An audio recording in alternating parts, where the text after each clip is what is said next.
dans Jean chapitre 12, verset 49, parce que beaucoup de personnes vous disent que Jésus, c'est Dieu lui-même, c'est Yahvé, et en même temps, c'est lui qui est la parole de Dieu lui-même, qui a été faite chair. Bon, acceptons un seul instant d'entrer euh, dans vos réflexions de ceux qui avaient, on va dire, des cerveaux primitifs au Moyen-Âge. Acceptons que Jésus, c'est Dieu lui-même et que c'est lui qui est la propre, et il est en même temps cette parole.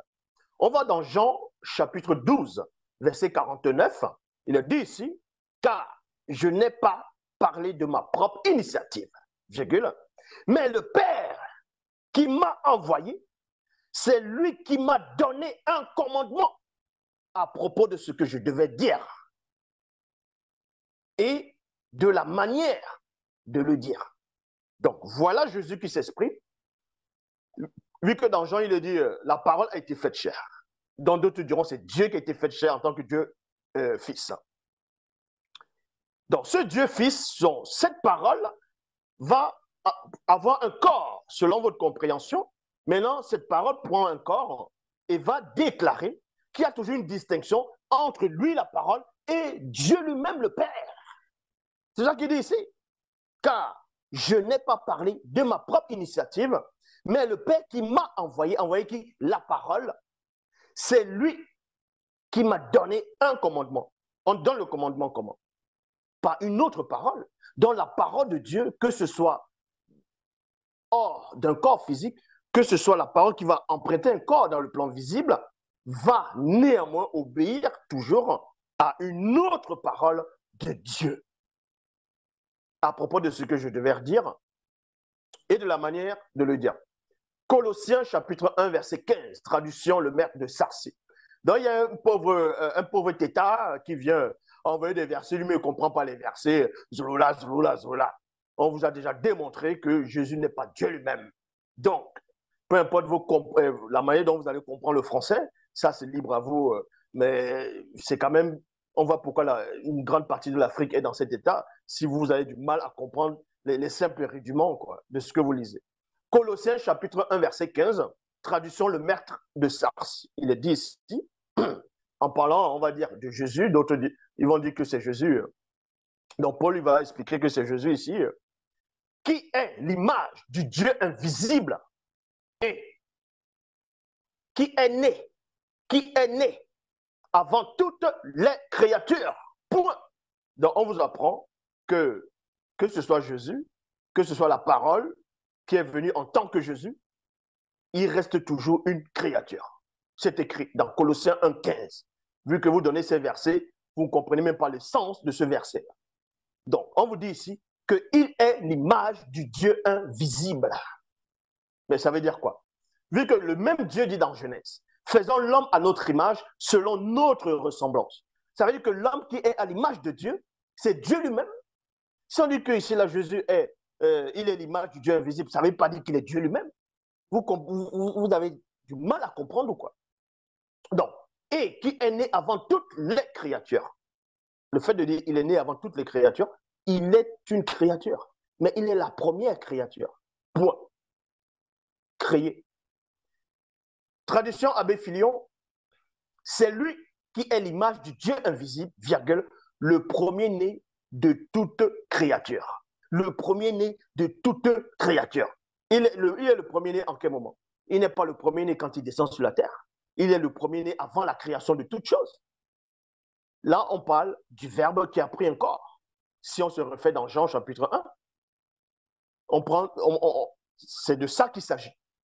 Et c'est là que vous comprenez que le premier-né de toute la création, dont vous dites que c'est Jésus, en même temps, il est la parole de Dieu lui-même, il est en même temps Dieu.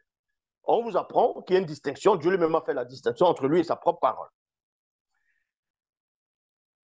Il est l'image du Dieu invisible, le premier-né de toute créature. Traduction de Bible de Jérusalem, il est l'image du Dieu invisible, premier-né de toute créature. Parce que c'est une créature. Bible des peuples, il est l'image du Dieu qu'on ne peut voir, virgule. Et pour toute créature, il est le premier-né. Il y a point ici. Traduction littérale Alain Dumont. lui qui est une image de Dieu, virgule, celui qui est invisible, virgule, premier-né, enfanté de toute créature. Vous comprenez pas le français? On vous apprend que même que vous dites que Jésus existait déjà en forme de Dieu lui-même, selon Philippiens 2, 5 à 7, il existait en forme de Dieu, mais c'était une créature. Il n'a jamais été Dieu lui-même. Il n'a jamais été Yahvé. Jésus, même avant de descendre, selon la Bible actuelle classique, il ne s'appelait pas Jésus. C'est une créature, donc la parole de Dieu est une créature que Dieu a créée lui-même. Et on va vous, comme je le donne déjà, on va parcourir. Colossiens chapitre 1, versets 16 à 17. Car c'est par lui c'est qui? C'est pas le Verbe. Car c'est par lui que Dieu a tout créé. Il y a virgule ici.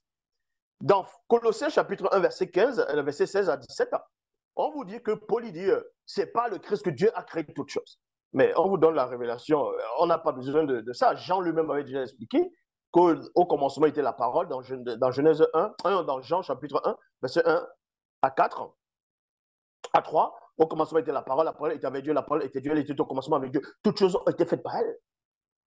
Et rien de ce qui n'a été fait sans elle. On va entrer plus en profondeur. Ça veut dire que cette parole n'a pas créé d'elle-même. Parce que sans Dieu lui-même, la parole n'existe pas. Donc, sans Yahvé lui-même, selon les Bibles classiques, Jésus n'a pas lieu d'être. Cette entité, ou bien peu importe comment vous allez le nommer, avant sa descente, il n'existait pas. Parce que lui-même, il était créé. Est-ce que vous comprenez? Donc, Colossiens chapitre 1, verset 16 à 17, car c'est par lui, c'est par. Par, ça veut dire quoi? C'est comme dans les Bibles classiques, Adam et Ève. C'est par Ève que Caïn existe. Parce que Adam va d'abord manifester Ève. C'est-à-dire, Dieu va manifester Ève par Adam. C'est ce que Adam, c'est l'intermédiaire. C'est un support, c'est un moyen pour manifester Ève.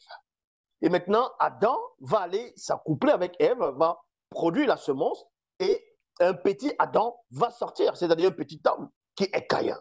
Et c'est le même principe, mais sauf que il y a une puissance derrière dont Dieu va utiliser sa force agissante.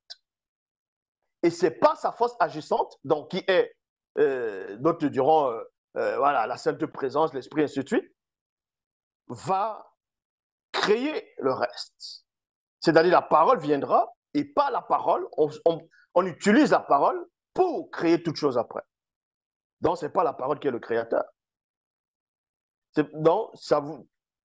Colossiens 1, 16 à 17, mais ça prouve nullement, ça ne prouve rien du tout que Jésus, c'est Dieu lui-même.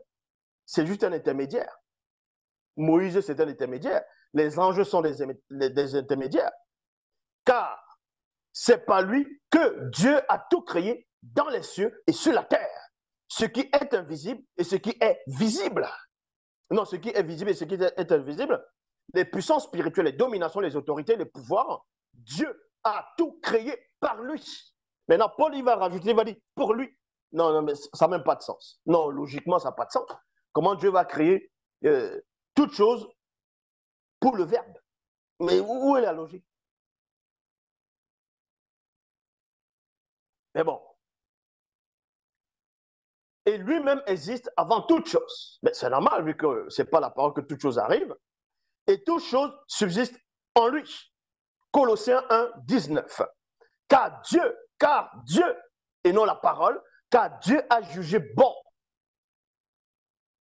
qu'habite en lui toute plénitude. Juger bon, ça veut dire quoi? Vous tapez définition, Dieu a jugé bon que par le Verbe habite toute plénitude, par le Christ habite toute plénitude, par Jésus qui s'est incarné, où la parole s'est incarnée dans la chair, habite toute plénitude, parce que Dieu a jugé bon. Et quand on tape définition juger bon, ça veut dire quoi? Considéré comme, virgule, estimé, trouvé. Donc, Dieu a jugé bon par un raisonnement, il a jugé bon par, on va dire, par sa volonté, par sa volonté s'exprime, sa volonté est audible en lui-même. Ça veut dire qu'il va décréter en lui-même, il va décider en lui-même, il va penser en lui-même. Le fait de penser, c'est quoi? penser si tu penses. Ça veut dire que tu entends tes propres mots. Tu entends ce que tu dis. Donc, et tu juges bon maintenant que le verbe que je vais créer, je vais permettre, je vais accepter que toute plénitude habite dans ce verbe-là. C'est aussi simple que ça. Maintenant, on va dans 1 Corinthiens, chapitre 15, versets 27 à 28. Il est dit ici, 1 Corinthiens 15, 27 à 28. En effet, il est écrit, 2 points, Dieu lui a tout mis sous les pieds, en parlant de Christ ici. Mais il est clair que dans cette phrase, virgule, le mot, entre guillemets, tout, n'inclut pas Dieu, virgule, qui soumet toutes choses au Christ. Vous comprenez? C'est-à-dire que Dieu, le Père, Dieu, Yahvé, n'est pas soumis à Jésus, n'est pas soumis à Christ, n'est pas soumis à sa propre parole.